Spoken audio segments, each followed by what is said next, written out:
Everyone has their own tales about the strange and bizarre. My story is about how my half-whole mask saved my life and continues to save my life to this very day. Late in December, I was traveling north from California to my home state of Oregon. Nothing fancy. I was just going to visit the family for the holidays. On my way north, though, I hit a small snowstorm. It wasn't too terrible, just a lot of snow falling all at once. I wasn't particularly worried about a small increase of snow at first, considering I had just had snow tires installed before my long journey home. I did, however, start to get a little hesitant to drive when the snow really started coming down. The large amount falling, coupled with the large amount already littering the ground as I traveled higher into the mountains, caused me to reconsider finding a place to stay for the night. I figured I could get some sleep while the storm passed over. That, and the fact that I could give my car's heater a break before it decided to burst into flames, or even worse, just stop working altogether. I scanned as much of the immediate landscape as I could, but it seemed there were no buildings in the immediate area. The only other option I had for my predicament was to keep on driving and hope there would be a town or exit nearby that I could take in order to escape from the storm. I must have been driving for at least an hour before I finally saw a sign up ahead indicating how far the closest city was. My heart sank a little when I read 162 miles as it flew by my windshield and vanished into the snowy night. At this point, the snow was really beating down, and I knew I wasn't going to last 162 minutes, let alone 162 miles. The digital clock on my radio read 1:21 a.m., and I decided that the next turnoff I saw I would take, and hoped that I could find a neighborhood that would produce some results on my current endeavor. My thought process was either I'm gonna freeze to death in my car, or stay the night at some random person's house.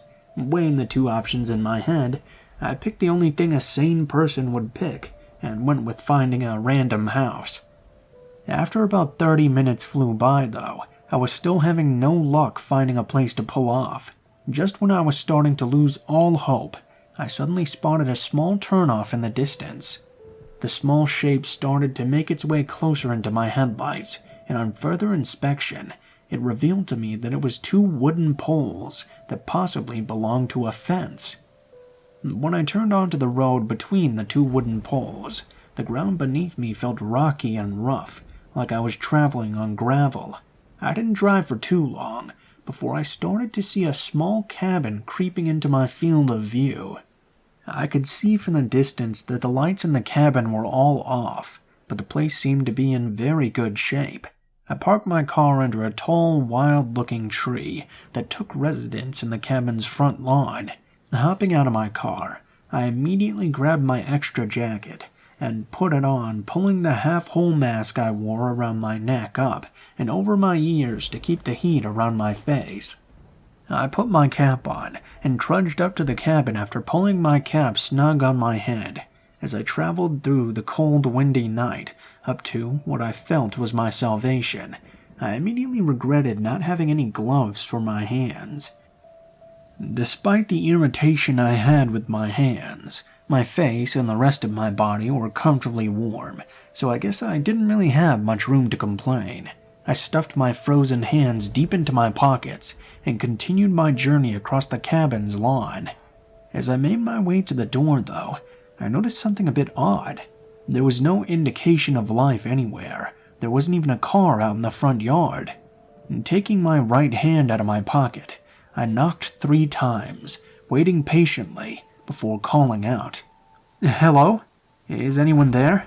I'm sorry to bother you so late at night, but I need a place to stay for a few hours if you don't mind." Nothing answered my plea for help, so I knocked 3 more times on the door, hitting my knuckles harder against the aged wood of the entrance. "Hello?" I said again, a little louder before continuing with, "I'm not here to rob you or anything. I just need a place to stay for the rest of the night. I promise I'll be gone by sunrise." As I finished my sentence, I touched the ornate metal door handle.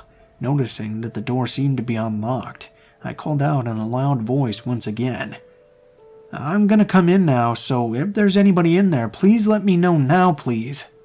I pressed the metal lever down, finding it a bit odd that the door was left unlocked. I opened the door with little resistance on the other end, closing it behind me with the same resistance, despite the fact that the door looked extremely old. Looking around the area, I noticed the cabin had 5 rooms. The living room, which was the biggest room, a small kitchen, an even smaller washroom, and what I assumed were 2 small bedrooms in the back. No lights were on inside the cozy cabin, making it almost pitch dark if my eyes weren't already adjusted to the darkness outside. I decided the best thing to do would be to search for a light switch, so I took out my phone and turned on my flashlight app to scan the walls. My scan produced no results, however, and at the risk of losing precious battery power on my phone, I decided the best option would be to turn off the light and put my phone on airplane mode. Before turning it off, I studied the paintings hanging on the wall that I had glossed over in the initial scan. Each painting that crossed my sights were just typical landscapes or harbors, and things like that.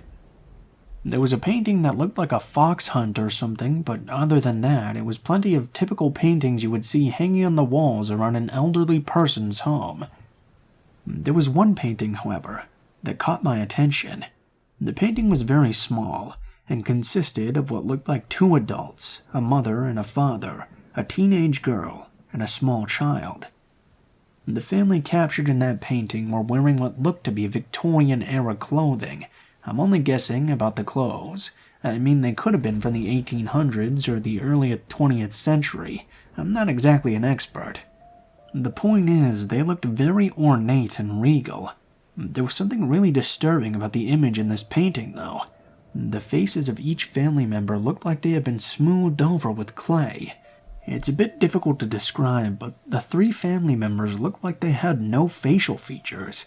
By no facial features, I mean instead of the normal facial features you and I have, the 3 people in the painting had grooves of smooth flesh, where you'd normally have an eye, nose, or mouth.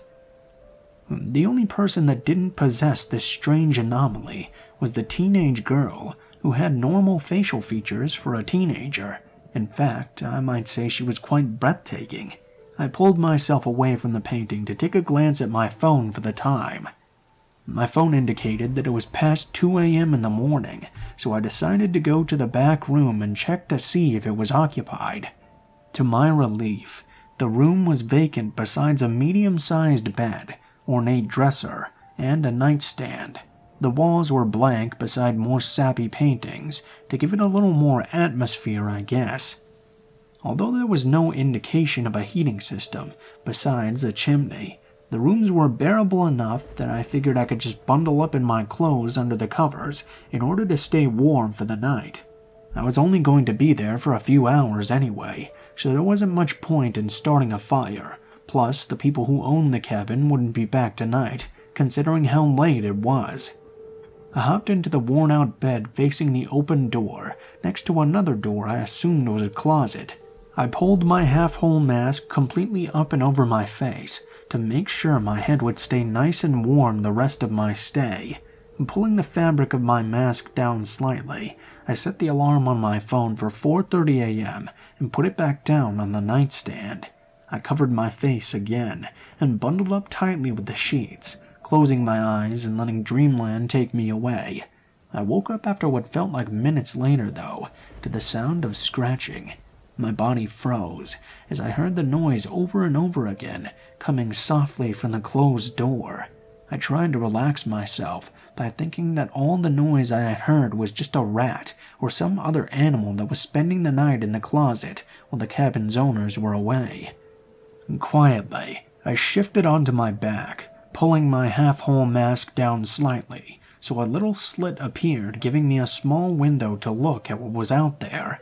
I laid on the bed stiff as a board, with my cap and mask covering my face in such a way that it acted like a visor, giving me a small peek into what was in the darkness.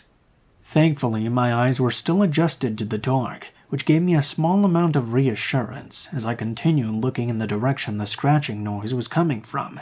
The scratching continued louder and longer for what seemed like minutes, until just like that, it suddenly stopped. Silence filled the room once again, but it wasn't a safe kind of silence.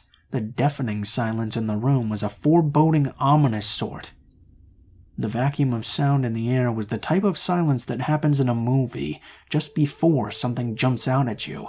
Just when I began to calm myself down, the doorknob to the closet began to jiggle and turn very slowly.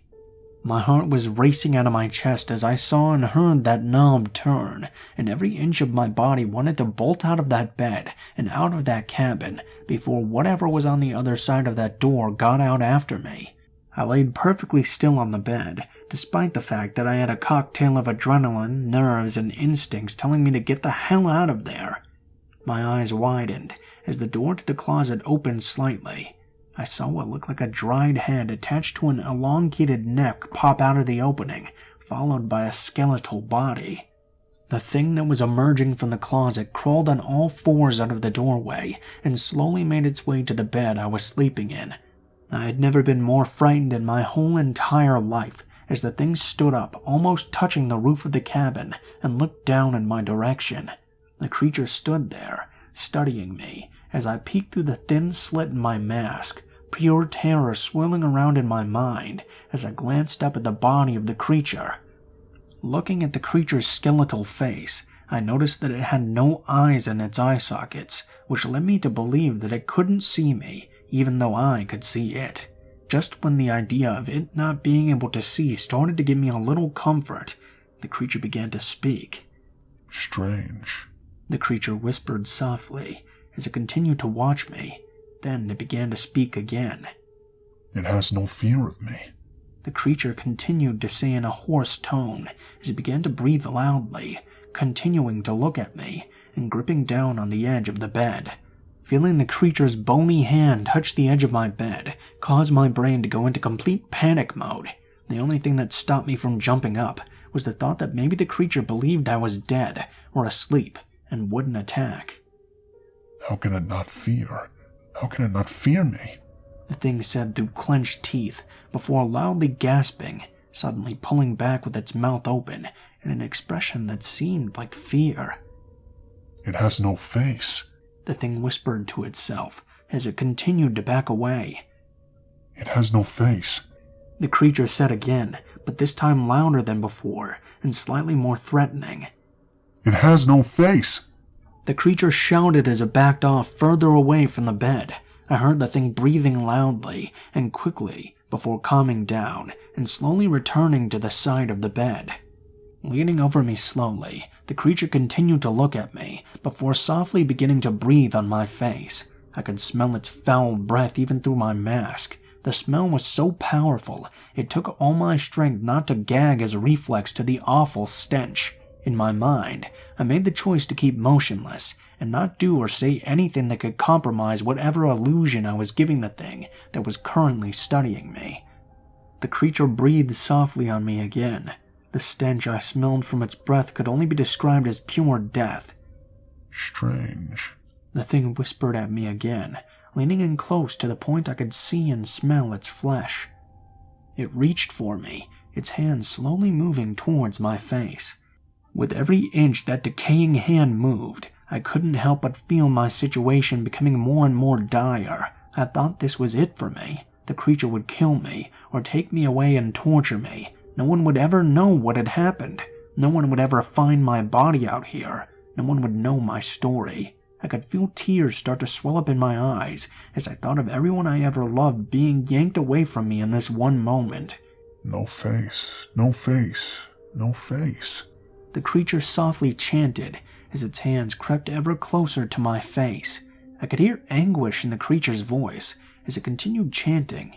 As its bony hand crept only centimeters away, I braced myself for the worst, making my last thoughts I would ever have about the people who I loved. Just as I thought it would be over, though, a sudden loud noise erupted from the room, filling the ear closest to the nightstand with a flood of beeps and causing the creature to scream and jump back.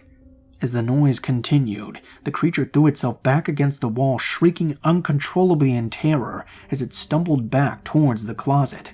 I was dumbstruck for a second before the thought came to me that I had set my alarm for 4:30, which must have been the source of the noise. I jumped out of the bed, grabbing my phone and pointing the lit-up screen at the monster as the alarm continued to ring loudly. The loud ringing caused the monster to shriek even more in confusion and terror as it retreated quicker than I approached. Seeing my chance, I activated the flashlight and put it on strobe in order to disorient the monster further. No face, no face, no face!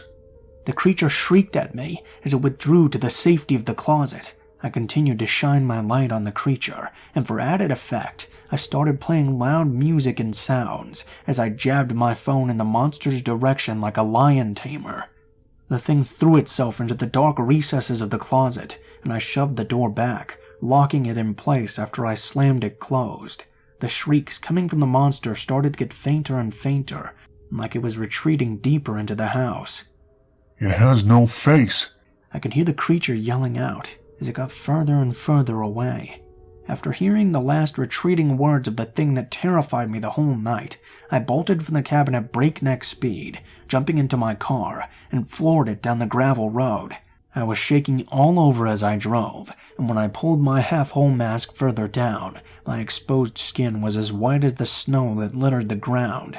I was so frightened by the whole experience, as soon as I pulled into the first town I saw, I parked my car and began to sob uncontrollably for a while. The experience that I had just been through would scar me for life, but as I wept in my car in the parking lot of a 7-Eleven, I couldn't help but start to laugh a little in between my fits of crying. Somehow, I had made it through my ordeal without so much as a scratch on me. Well, besides the mental scars, I was fine, I was alive, and I didn't have to worry anymore. After I finished with my whole episode of crying and laughing like an insane person, I entered the store sniffing and wiping away the rest of my tears. As I continued into the store, the cashier looked up to me and traced my direction with his eyes before continuing with what he was doing. The store was mostly empty besides an elderly couple. I was the only customer in right now. "Had a rough night?"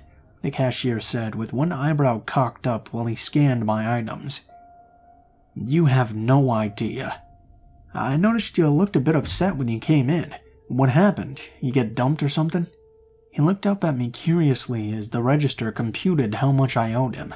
Looking at the young man, he seemed to be a little younger than I was, although that doesn't say much, because even though I'm 22, I look younger than my actual age. I looked at the cashier's name tag for a second, before feeling I had nothing to lose by telling him about what had just happened. The small name on his ID tag read Evan, and as I finished telling him my frightening tale, something odd happened. I expected him to burst out laughing, or say I was the best liar he had ever talked to, but instead of doing any of that, Evan just stood there, his skin milk white. As he stared at me with an expression so horrified, he gave me the impression that he had just witnessed someone getting run over by a train or something. Evan, are you alright?" "What?" "Oh, yeah, it's just, Evan began to talk before his thoughts trailed off, due to the new feeling that we were both suddenly being watched. I began to feel eyes burning into the back of my head, before turning around to see the old couple I'd glanced at when I entered the store beforehand. They possessed the same terrified look that Evan had had just a few seconds ago. They must have overheard the whole story while I told it.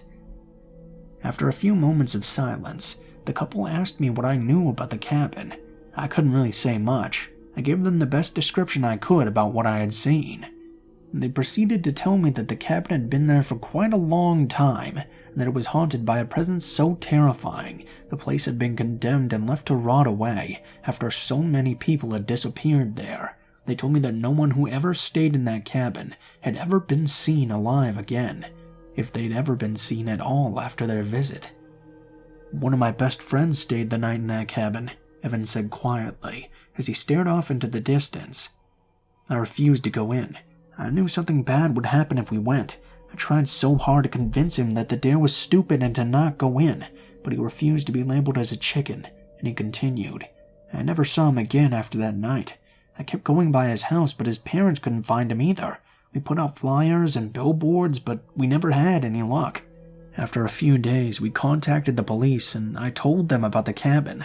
Evan began to choke down tears as he clenched his fist. They found him in the basement of that cabin, sprawled out on the floor. His eyes were removed from his eye sockets. His nose, his lips, they were sliced off. When they found him, he was naked with an incision from the bottom of his ribcage to his pelvis, down the middle of his body. All of his internal organs were removed, and to add insult to injury, his genitals were sliced off as well. He was put in Victorian-era clothing, and there were 3 other bodies in a similar state to him. But you want to know the worst part of it all? When the police did an autopsy, they found he was alive during the whole process. They never found who did it. There was no DNA evidence to convict everybody. They didn't even find the tools that made the incisions. They couldn't find anything. Evan clenched his fist tighter on the table, but the old man listening to our conversation put his hand on his shoulder to reassure him everything would be all right. As he comforted Evan, he looked at me. People have been disappearing from that area for decades, you know, maybe even centuries for all we know, but the bodies always end up the same way. I don't care who you are. No one deserves something like that happening to him. I wish they would torch that evil place to the ground. The old lady joined her husband's side and looked at me with the most foreboding face I had ever seen. If your story is true, you should consider yourself the luckiest man on the face of the earth. In all my years of living, you're the only one I've seen go into that cabin and come back. After hearing the old woman's words, I realized that Evan had said the body of his friend was found in the basement, which explains why the monster's voice got fainter. It would have pulled me into the basement if my phone hadn't gone off. I quickly paid for my items and left the store more troubled now than I had been when I had entered. Feeling drowsy due to the lack of sleep and constant adrenaline rush caused by my horrible ordeal, I decided to go to a hotel and spend the day sleeping and relaxing to get my mind off things. That night, as I sat on the bed in my hotel room, I looked at the 2 items that had saved my life. In one hand, I gripped onto my half-whole mask, which had hid my face from that terrible monster. In my other, I held my cell phone, which had scared away the beast that could have killed me. I decided from that day on I would always wear my mask to bed. It saved my life, so that's the least I could do for it. The recent brush with death I had just experienced taught me that life was too precious to waste, so I decided to ask my best friend Samantha out on a date, and turned out things worked perfectly. Samantha and I were together for 2 years before I recently asked for her hand in marriage, which she said yes to. And part of me will never forget that awful night. Because of it, not only have I been wearing my half-whole mask to bed every night since, I've also made it a priority not to live in any type of house that has a basement. As an added safety measure as well, I started locking every door before going to bed. It's a bit of a pain, but you can never be too careful. Despite these crazy precautions, Samantha has accepted my little quirks and has continued to be supportive as we continue our journey through life together. I couldn't be happier with the way things turned out in my life, and I'm so lucky to be with Samantha. Everything's going perfectly. There's just one thing that bothers me. I think I might just have to blame my imagination, but sometimes when I wake up at night, when it's really quiet, sometimes I'll hear soft scratching noises. Also, and I think it's just my paranoia, but sometimes I swear I hear something whisper, "No face. It has no face," from inside my closet.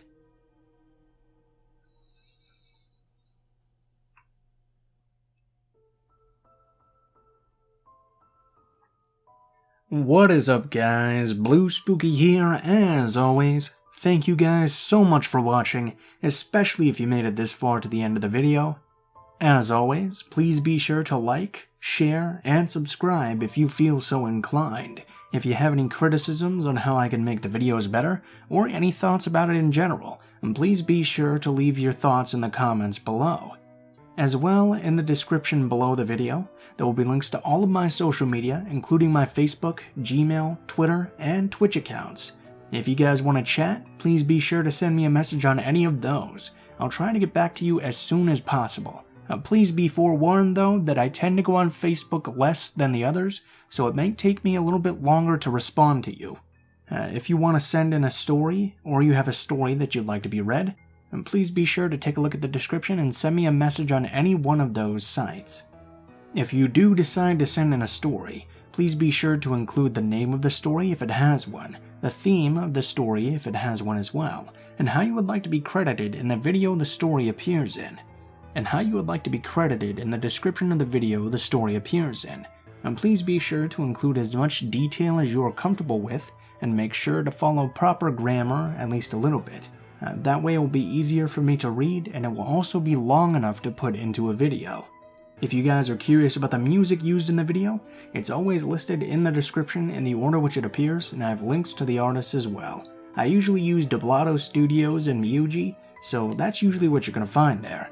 If you're curious about the art in the video, my art guy Alan always does all of my art for the channel. He's a very good friend of mine, and I have links to all of his social media as well, so if you like his stuff, be sure to check him out. He does commissions as well, I'm pretty sure, so if you like it, you can definitely get some good quality products from him. I don't think there's too much new updates today, other than the fact that I'm very excited for the PlayStation 5 coming out, and I just ordered Pikmin 3 on the Switch, so hopefully that gets here soon. I've been waiting like 3 years for that because nobody bought a Wii U. So yeah, that's my news for now. Be sure to let me know how you guys are doing as well. Thank you guys so much for watching, and I hope you guys have a great day.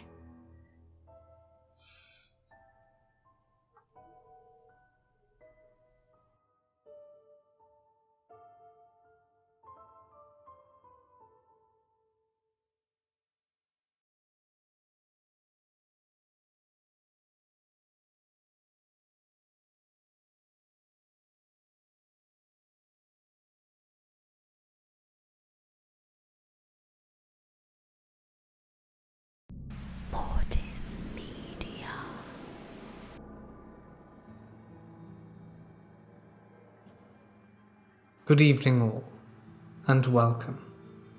The brave service men and women of the armed forces certainly have seen plenty in their tenure. However, there are some that simply stick out and must be shared. So it's time for you now to get comfortable and let the darkness take control. My dad, Don Baker, was a character and a half, larger than life, a big man with enormous presence and a booming laugh, good-humoured and loquacious, until a switch was flicked somewhere, and suddenly he was angry and dangerous. He married my mother when I was 6 years old, and I came to know both sides of him very well. Those were the only two sides he seemed to have, until he told me this story when I was in my early 20s, and for the first time I saw him uncertain, pensive, and apparently moved by something profound that he didn't understand. Eager to get away from the confines of his small Minnesota hometown, and what he called his Norski family, he lied about his age to join the army at 17. In 1938. Almost immediately he was attached to the OSS and sent to China in the aftermath of the invasion of Shanghai by Japan, where he was tasked with gathering intelligence about the growing bloodshed in the area. After Pearl Harbor, he spent the first 2 years of the war as a paratrooper in the South Pacific, until he sustained injuries so severe that he was sent back stateside for hospitalization. After a few months in the hospital, he was deemed well enough to be discharged, but not fit enough to return to action. So, he was attached to the 11th Airborne when it was activated at Camp Mackle in North Carolina, as one of a cadre of flyers and paratroopers who set up the division jump school. While there, he and some of his fellow paratroopers began devising strategies for paratrooper recon, and that brings me to the story he told me. During the Korean War, and long since reassigned to intelligence, He was one of an elite chalk who jumped behind enemy lines to gather information and bring it back to the front line. Because troop movements and skirmishing meant that the front was always changing. Return routes were constantly being redrawn, and sometimes not quickly enough. Many of the paratroopers in the regiment lost their lives because of this inherent danger. On the way back to the front and carrying extremely important information, my dad had made it from his recon position to a spot along the route, about halfway home, when a brutal swarm swept in during the late afternoon, and he had to seek shelter. There was a cave on the route that was behind him. He had to backtrack a short way to it, and once there, he said he sort of had to hunker down and wait for the storm to pass. So he did what any soldier would do in that position. He grabbed some Z's. Sometime later, he was awoken by another member of his team who jumped a day or two before my dad. I can't remember his name, but he was one of my dad's good friends, Buddy. The storm continued to rage outside, but Buddy said he had to risk moving through it to quickly get to my dad, because near to the front, the route Dad was on had been compromised. In the dim glow of the small flashlight, Buddy traced a map in the dirt of another route from the cave to the front that was as safe to follow as any such route is behind enemy lines in a shooting wall, and then clapped Dad on the back and said, "You'll get yourself home in one piece." And then, saying he had something else to do, he ducked out of the cave and was gone. Dad said Buddy had probably spent no more than 5 minutes with him in that cave, most likely less, and he added that he really didn't think too much about it at the time. So Dad made it back out to the front without incident, in no more than a few days. Once he dropped off the intelligence, he hit the mess, and then his tent, and slept the deep sleep of the truly exhausted. When he awoke the next day and polished himself up, he went to the mess before going to his full debriefing, and found a few more of his buddies having breakfast. They hailed him and told them how glad they were he made it back. He was a little taken by surprise at their enthusiasm, and told them that they weren't going to shake him off anytime soon. They made small talk for a few minutes, and then Dad asked when Buddy had gotten in. The guys exchanged glances, and one of them said, "Didn't make it, Bake." Dad, perplexed, looked from one another and said, "He went out again already?" And then Dad said it was the guys on the team that looked confused. "No, Don," one of them replied. Buddy never made it back from the last jump. At this point, my dad told me he'd begun to get angry. "That can't be possible," he declared to the others. "I came back after him on the new route, and if anything had happened to him, I'd have seen evidence of it, or a fight or confrontation or more activity. But the new route was clean as a whistle, so quit lying to me, goddammit."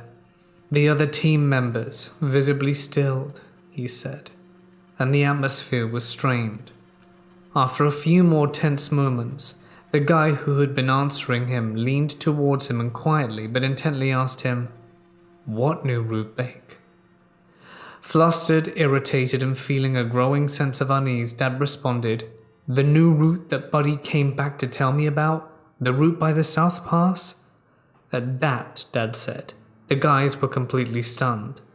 The spokesman for the group, white-faced, shook his head. "That can't be, Don," he answered. 4 days ago, Buddy was killed on his way back from his last recon. He almost made it all the way back. One of our scouts was watching for him and saw the whole thing.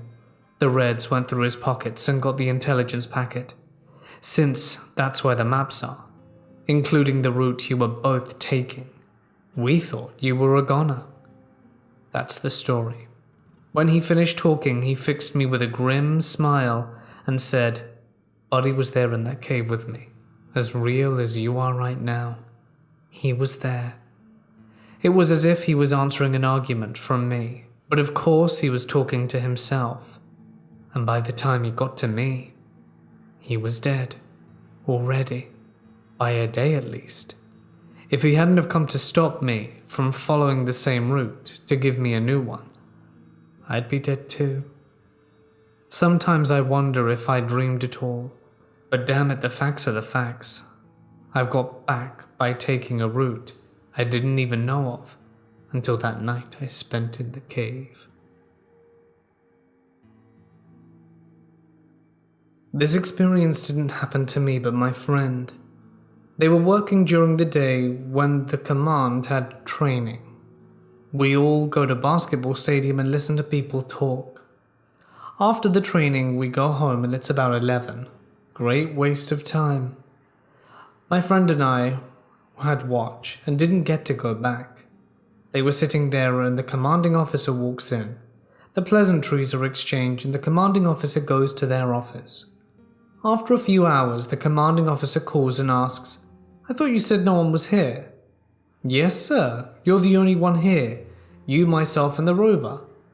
He then asked the rover to go walk around because he was very clearly hearing talking and walking down the hall. Remember, there's only one way in and one way out of this building, so you know when people come and go. Rover left, walked around the outside, and all fences were locked. We went first floor again, and the common area was empty. The offices were locked, and the second floor and common areas were clear. The commanding office was open with all the others locked. Rover came back and reported what they found, and the friend asked them if they went into the basement, which was a former morgue, and the kids said no, so away they went. During his look, he found and discovered that he could hear the commanding officer talking through a vent on the second floor. So as he's checking the area, he comes to the place where the lockers and old workout equipment is. He flips the light on in there, flips off the light, and then he hears a rattle. So he turns the lights on again, and now a locker is open. He couldn't remember for sure if it was open before or not, so he turns off the light and hears what sounds like music, and maybe a radio, coming from the locker, and the slamming of a metal door. At that point the kid ran, and they called the commanding officer and told him no one was around. There was also another occasion where I was standing watch, and the ground had a big crash and shake, like a server rack fell over. Someone went to look and there was nothing on the floor. No one has any explanation for that. There are also reports of a headless nurse, but I haven't seen her. A nurse would make sense, since that's where all the deaths from the Pearl Harbor attack happened. In 2005, I hit Okinawa, Japan's shores at the ripe age of 19. I never had an experience or reason to believe in the paranormal at this point. For the next 2 years all was well, drinking, smoking, and having fun. In 2006, I sustained an eye injury in Fallujah, Iraq, that put me out of commission. Every Marine is a rifleman, and as I could no longer shoot, they made me a barracks manager, as my unit was deployed yet again. I was pumped for this job, as I didn't want to be discharged before my 4 years were up. That, and everyone knew it was a skate job, aka easy as hell. I had the usual problems of broken furniture and such for a while. One day a Marine comes into my office and tells me, "There's a woman in a white dress with long black hair that covers half her face who sits in the upper corner of my room and watches me as I sleep." I think to myself, this man has seen The Ring too many times. I tell him I cannot move his room, and to move on with it. At this point in time, I'm manager of Barrack 5696. There came a time when Barrack 5704, diagonal from us, was empty, and we needed renovations. I was in charge of moving everyone to 5704 in order for renovations to begin.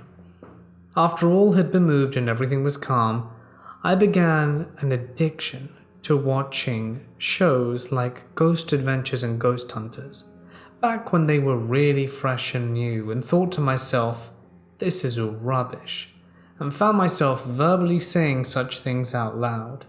And a buddy of mine said, "Hey man, don't you have the keys to 5696? He was right, I did. It was totally empty at night. Piquing my interest, I bought a tape recorder. Old school, not a digital recorder, and went into the room the Marine told me about nearly a year ago. Set it on top of the mirror above the sink, and locked the door. I left and locked the main and only entrance to Barrack 5696, and went back to Barrack 5704. The next day I let the Japanese painters do their job, as I did every day, and went back up to room 423 to collect the recorder off the top of the mirror. I returned back to my office in 5704 and listened to the tape. I spent nearly 4 hours listening to nothing, dead space. Then it happened. The wall locker in a room next to or adjacent to room 423 began slamming shut, open and shut, open and shut. This went on for a few minutes before other rooms started as well. After a few minutes from the first slamming wall locker, it seemed like the building had come alive. I was disturbed as I was the only individual with a key there. Any enlisted, even above me, would have to either ask me for the key or get one made. Once they did, I cannot fathom them wanting to slam wall lockers closed in the middle of the night, nor able to slam as many as I was hearing at the same time without 20 people at least to help. Yet I heard nothing but slamming wall lockers, no footsteps, no voices, no nothing. Knowing I placed the recorder and told no one, locked the door to the room and the main door to the barracks, creeped me out. No one had access to the barracks, nor knew of my intentions. I was convinced the ghost realm was real, just like Zack. I wanted to find what was out there. I wanted more proof of these spirits. Barracks 5696 was still under renovation, which meant it was completely empty at night, as there were no Japanese working crews then, and I held the only key. I convinced a buddy of mine, who I'll refer to as G, to come with me. We were going to conduct a live ghost hunting session. As exciting as it sounds, it wasn't. We never heard or saw anything. Being our first time, we felt weird talking to empty rooms of nothingness. We felt like nothing was there, but we were wrong. We would pick random rooms throughout the barracks, opening whichever room we felt at the time. As we walked down to the office of 5696, as it still had power and the office was functional, we joked that there was nothing there, and the banging wall locker still haunted my thoughts, and I wanted to know more. So I plugged in my digital recorder into the PC and started the exhausting journey of reviewing our files, one for each room. G was unconvinced as we entered rooms 3 or 4 on the recording. Then it happened. I said the usual, "Good evening, my name's Will," and G asked, "Can you tell us your names?" Clear as day, we get a response that said, "Get out." Neither of our voices, and we were within arm's reach of each other. This was the first of many threats I received, attempting to find the truth inside this barracks, a truth that came to manifest my home life, and made me never want to mess with the paranormal again. But I did. The allure was just too strong, and sometime later, the following events happened. I was living off base at the time with a girlfriend in a 10-story building. We were on the 10th floor, and everything seemed fine when we moved in. At least she never mentioned anything at this point. After a few weeks of doing EVPs nightly at 5696, she started to talk about this shadow person. I asked her where she saw it. There wasn't anything about it other than shadow. Was it threatening towards you? All the usual stuff. She said it was always in the walk-in closet, had some color of glowing eyes, orange I think, and just creeped her out in general, but never tried to harm her. After hearing this, I started to freak out, as I was having some issues in 5696 that I never mentioned to her, but seems like I may have brought home, or perhaps it's been here the whole time. During this time frame, I started getting strange things on my EVPs. Not the usual get outs or hellos, but things that seemed far more intelligent and sinister. For example, I would always introduce myself. Hello and good evening, my name is William. I only wish to communicate and mean you no harm. Besides my name, these entities should have known nothing else about me. Yet I was getting responses from them calling me by my childhood nickname, a nickname I hadn't used in years, and the other guys with me damn sure didn't. They once asked who my mother was. Now this may not have been specifically aimed towards me, if it wasn't followed up by a whisper saying my mother's name, which was a different voice from the first. I lost patches of hair on the back of my head that looked like fingerprints in a pattern, suggesting something had grabbed the back of it. Doctor said it was stress and gave me a steroid shot, but the hair refused to grow back for 3 months.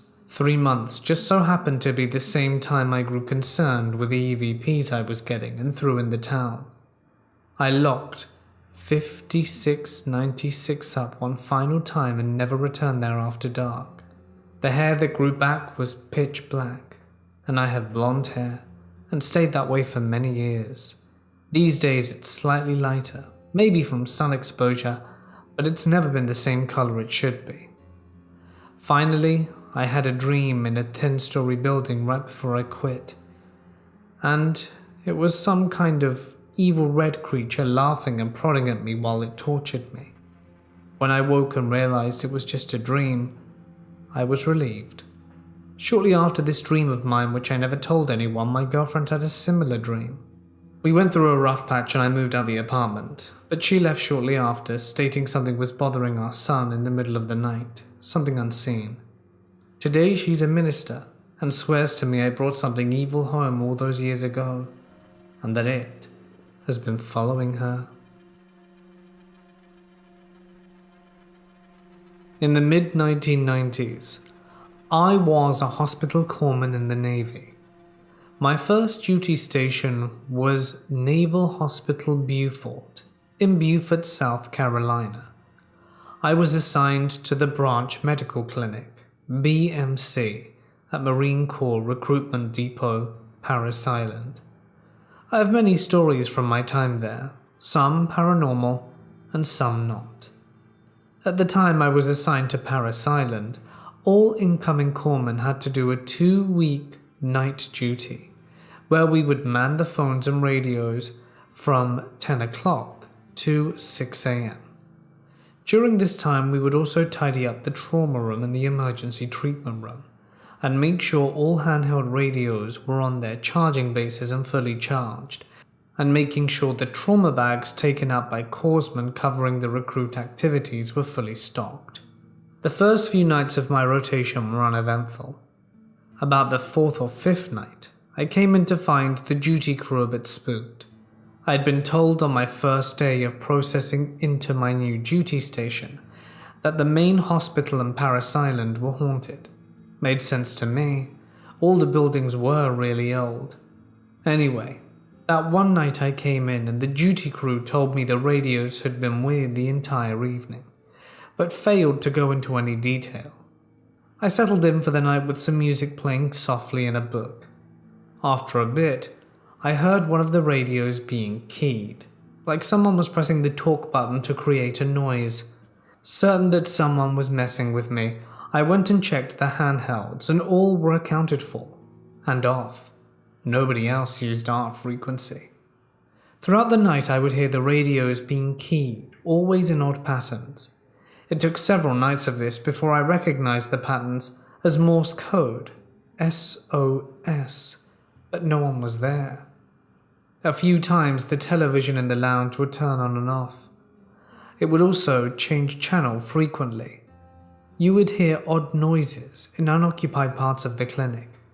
Most of the time, these noises came from the area where recruits came in for their immunizations and medical processing. This area used to be the trauma bay until the 1980s. Back in the late 1960s and 70s, no one sure when, but it was Vietnam era, It said that there was a recruit who was on fire watch one night and started experiencing shortness of breath and chest pains. He didn't want to wake anyone, so he waited for his relief to take over. Then he walked from 2nd Battalion to the BMC, about 1.5 miles. He was unable to open the door and pounded on it, but no one heard him. And he passed away from cardiac arrest and wasn't found until next morning. That door is no longer used for emergencies and is supposed to stay locked. No matter how many times we would lock the door, it would not remain locked. Sometimes we would hear the door opening and closing in the middle of the night, but no one was ever there when we investigated. My last night on night duty, I had just finished cleaning up the treatment room. I was setting up chairs in the corridor for patients to sit on when I saw movement out of the corner of my eye. I looked up and saw a tall, skinny recruit standing at attention towards the end of the corridor near recruit processing and the door that would not lock. I called him out, asked what he wanted. He didn't appear. I called out again and there was no answer. I began to walk towards him and he vanished. That was by far not the last time I was ever on duty at night at the clinic, but luckily it was the last time I ever saw an apparition at the clinic. In late 2006, 2 strange events occurred on my first deployment to Iraq. A little background. The base we were on was near Iskandaraya. It was a 4-smokestack power plant on the Euphrates River. It was like the military just walled off a 1-by-1 kilometer box around it. At the time, I think there were 800 personnel on the base, not including the Iraqis that ran the plant. There were paved streets, stop signs, nighttime street lights. The enemy rarely tried attacking it with mortars or rockets because they didn't want to screw up their power. It supposedly powered 1/3 of Iraq. When we first landed there on the LZ, we thought they dropped us in a town and not an FOB. It was different than what you expect an FOB to look like. Everyone stayed in what we called cans, tin 2-person units. In the northeast corner of their FOB, however, my small specialized unit stayed in 2 houses. In the southwest corner, away from most of the personnel. One of the houses was pretty generic. But right next to it, the other was a mini mansion, which we referred to as the Taj Mahal. It had about 8 rooms, most with their own bathroom including shower. There was a kitchen and a dining room too. It was decorated with marble floors, wood accents, gold chandeliers, and 1 nice carpet.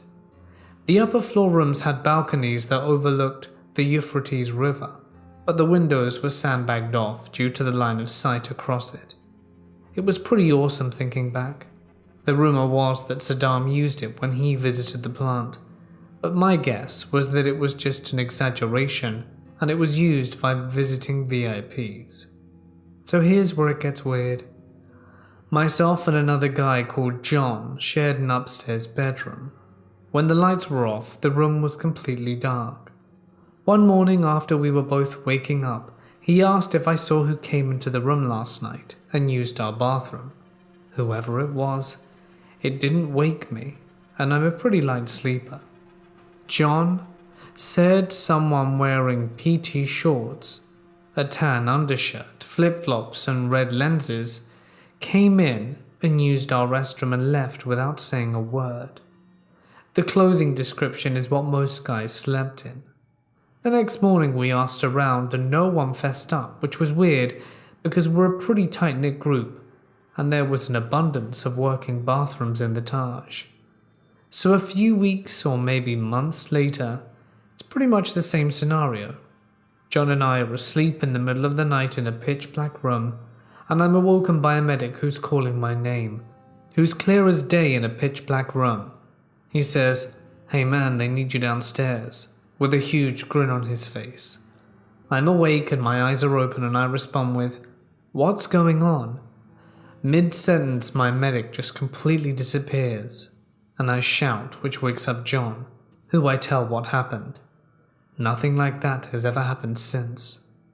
Same deployment. One night, there was a legit UFO sighting on multiple bases reported, and I actually saw it. The only way I could describe it, it was like a cone-shaped light in the sky, pointy side down. It was like a high-powered flashlight was hovering above it, 500 feet pointing straight up. You couldn't make anything out besides the off-white cone of the light. No clue whatever came of that.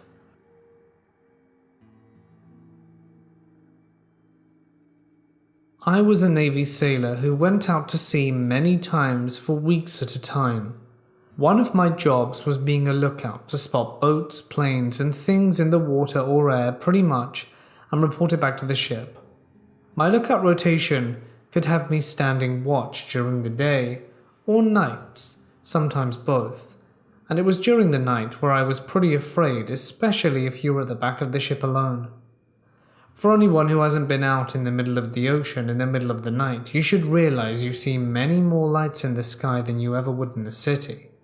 And on Navy ships, they feel like they have very little lights on at night, so standing around at 1 a.m. feels very alien. And during the nights, without a bright moon to help with your vision, you may as well be on a different planet.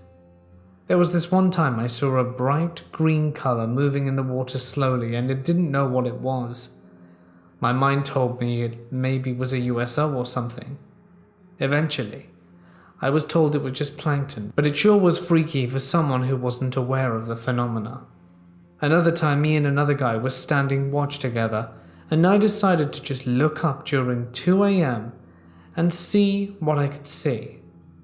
And when I looked at the midnight sky, I could see meteors streaking across it. A few times there were bright lights moving out the way. Maybe satellites, who knows.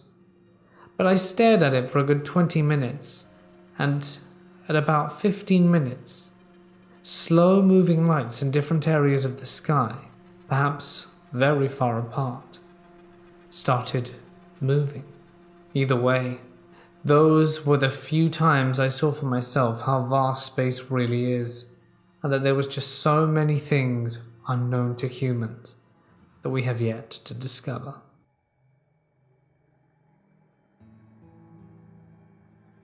I'm currently serving in the army, and I'm stationed in Hawaii, in the Schofield Barracks. I had a long day and decided I'd have something to drink since it was early enough in the day that I could get to sleep and wake up sober for morning formation, laying in bed, watching Reddit stories on YouTube when I fell asleep much earlier than I usually do by accident, and thus not setting my alarm for the next day. Any person in the military can tell you that missing morning formation is a big no-no. So there's a lamp in my closet that was sitting on a shelf above my head level, and has been there since I got my room. I suddenly awake to the lamp falling off the shelf and hitting the floor, but not scaring me. Like I said, I was just awakened by it. Thinking to myself that it's weird, but also remembering that I haven't set my alarm for the next day, I open my clock app and start setting them when out of the corner of my eye I see a wispy white figure walk past me. I quickly dart my eye to see it, and poof, nothing there. Again, none of this scared me, as something like this usually would, and I found a comfort in believing it was a guardian angel walking to me to have me set my alarm, so I didn't get into trouble for missing formation. What did freak me out, however, is after I closed the door and went back to sleep, about 2 minutes into me laying back down, I heard a loud meow coming from the closet. I jumped immediately, turned on my lights and swung my closet door open to find nothing. Barracks do not allow pets or animals, and for those thinking maybe the lamp just fell on its own, there's no discernible reason it would have, as it's pretty far back on the shelf and hadn't been moved or touched since I got there about a month ago, and had never fallen before. Somewhere in 2007, I was stationed in Camp Pendleton, specifically Camp Horner. I was acting as officer of the day. The command post is a long building about half the length of a football field with a long hallway going all the way down. Our office is dead center next to the stairs. Around 1:30 a.m., I heard footsteps upstairs. Knowing I was the only person awake in the building, as my assistant was sleeping in the bed provided in the duty hut, I went to investigate. I checked all the rooms and found no one or nothing, and came back down to my post, and my assistant duty was awake and rushing to put his boots on. I asked him what was wrong, and he exclaimed he heard a faint scream from down the hall. We both checked the entire perimeter and found nothing. Once we went back to the post, we heard what sounded like a door toggle furiously upstairs for 3 seconds, and the rest of the night was quiet. I reported the events to my superiors, who laughed it off and said it was dog. We found out these buildings were pre-World War II, and supposedly a Navy corpsman failed to save a life of a Marine and ended his own life upstairs. Never confirmed the story to be true, but the events sure convinced me. I have a few stories to share. One is from my current command, MBK Bangor in Washington. There's a story that a long time ago this little Indian girl was found by this guy, and he elected to end her life after subjecting her to horrific travesties. The man who owned this land before it was made into a base was the one who did it. The creepy thing is that her burial site is on the land, deep within the woods. When I was taking classes to drive an armored vehicle, we had to do night driving, and the off-road course goes very close to the site. The sergeant who was operating my second set of eyes looks to the right side of the vehicle and told me to stop. It's pitch black, and I can't see anything without my night vision goggles, and think the sergeant is just trying to mess with me. The 2 other vehicles stop behind us and get out, asking what's up. The sergeant says he saw something in the woods when we were driving. It was out of my line of sight, so I didn't see it, but the sergeant was very spooked. The vehicle behind us started talking about the girl and a Marine that ended his life 10 years ago. I'm not a believer in any of this, so I just say let's finish, because it's already 2 a.m, and then we go through the course a second time.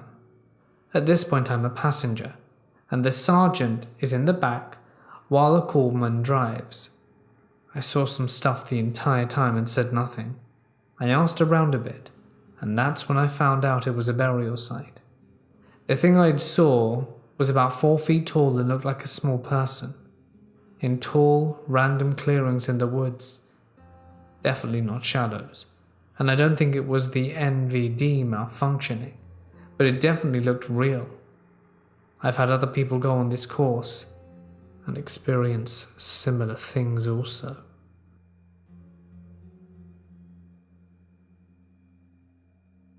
When I was in the Marines, I was deployed to Afghanistan in October 2011.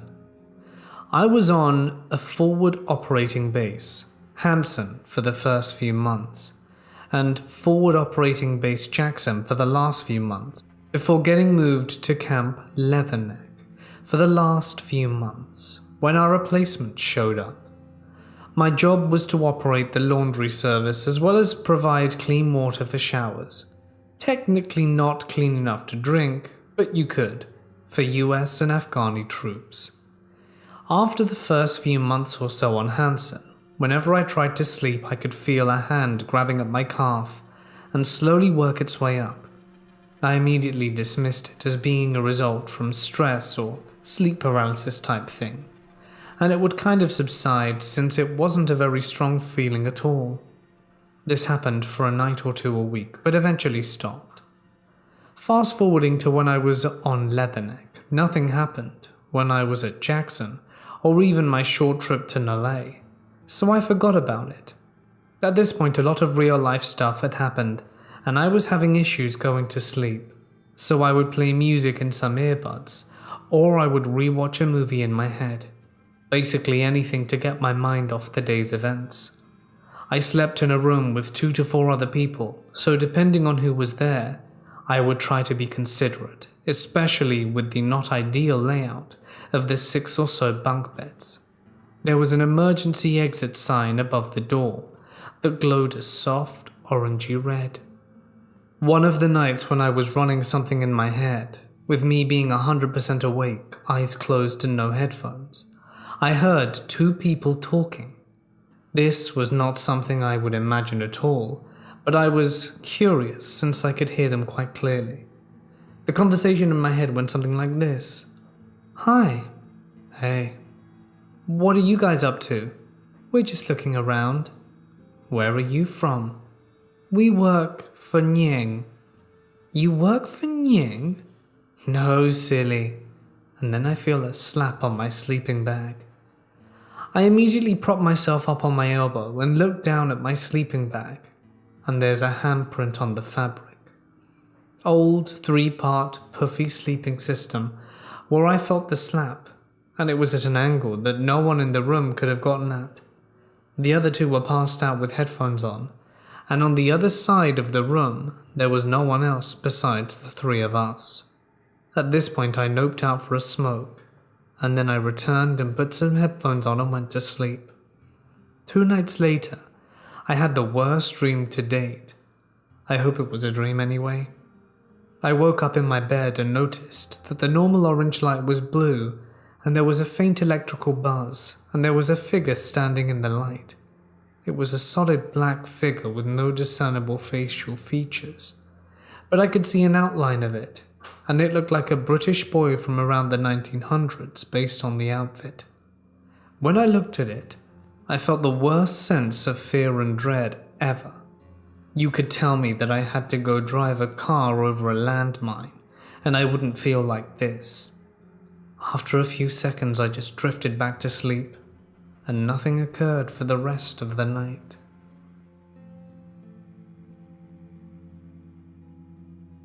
My dad was a United States Navy helicopter pilot for 20 years.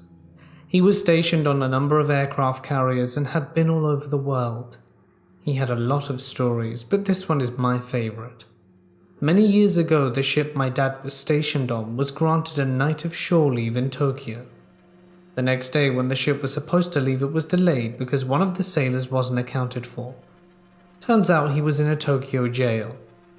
The sailor had gotten blackout drunk and on his stumble back had spotted something in a very expensive BMW he decided he needed. He broke the window with his bare hands, bloodying it severely. At this point, he must have decided he needed to clean up, because he somehow opened a fire hydrant with no obvious tools. He was picked up by Tokyo police sitting on the curb with a bloody arm, next to a broken-in car and gushing water. Lucky for him, Japan had a cooperative agreement with the US Navy, where they let the Navy deal with these things internally, and he was quickly turned over to the ship and finally left. He was asked what it was that he was trying to get from the car, and also how he managed to open the hydrant. Unfortunately, he couldn't remember a thing about the entire incident. Go figure. Hey guys, it's Mort here and thank you so much for listening. Huge respect for anyone in the armed forces and the like who puts their life on the line every day to keep the rest of us safe. You guys are really doing the good work. Thank you. As always, I'd like to extend a huge thank you to my wonderful patrons for their continued help and support of the channel. If you would like to support the channel, you can find the link in the description. And for doing so, you get a few perks, which you can read about if you are so inclined. Thank you to everyone who watched. I do hope that you enjoyed the video. Hope all of you are well. Alright then guys, for now, it's time for me to sign off. Stay awesome, and I'll see you in the next one.